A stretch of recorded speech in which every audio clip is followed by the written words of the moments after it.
రోడ్డుని వెంటనే డాంబర్ వేసి బీటీ రోడ్డుగా నిర్మించాలని సిపిఎం పార్టీ ఆధ్వర్యంలో పాదయాత్ర నిర్వహిస్తూ ఉన్నాం. అదేవిధంగా రైల్వే అండర్ బ్రిడ్జి చింతలపాడులో ఉంది.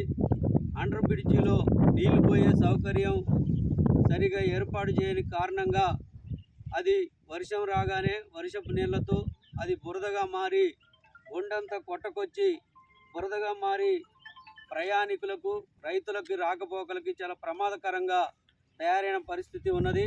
అటు రైల్వే అండర్ బ్రిడ్జి సమస్య, అదేవిధంగా బీటీ రోడ్డు నిర్మాణం సగంలో వదిలేసిన కారణంగా ఇప్పుడు ప్రయాణికులకి అదేవిధంగా వాహనాలకి చాలా ఇబ్బందిగా ఉన్న పరిస్థితుల్లో ప్రభుత్వం వెంటనే స్పందించి ఈ బీటీ రోడ్డుని నిర్మించాలని డిమాండ్ చేస్తూ ఉన్నాం.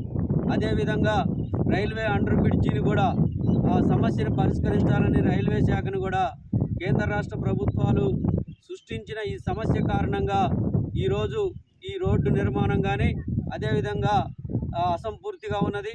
దాంతోపాటు రైల్వే అండర్ బ్రిడ్జి సమస్య కూడా అలా ఉన్నది. గతంలో సిపిఎం పార్టీ జెడ్పీటీసీగా ఉన్నప్పుడు ఐటీడీఏ నిధులతోటి ఈ రోడ్డు నిర్మించడం జరిగింది. ఇదంతా ఏజెన్సీ ప్రాంతం. అదేవిధంగా ఈ ఏజెన్సీ ప్రాంతం ఇది కూడా ప్రభుత్వం నిర్లక్ష్యంగా వ్యవహరిస్తున్నట్టుగా మనకి అర్థమవుతూ ఉంది. అందుకోసమే సిపిఎం పార్టీ ఆధ్వర్యంలో మొత్తం ఈ గ్రామాల్లో ఉన్న ప్రజలందరి చేత సంతకాల సేకరణ చేపించడం జరిగింది.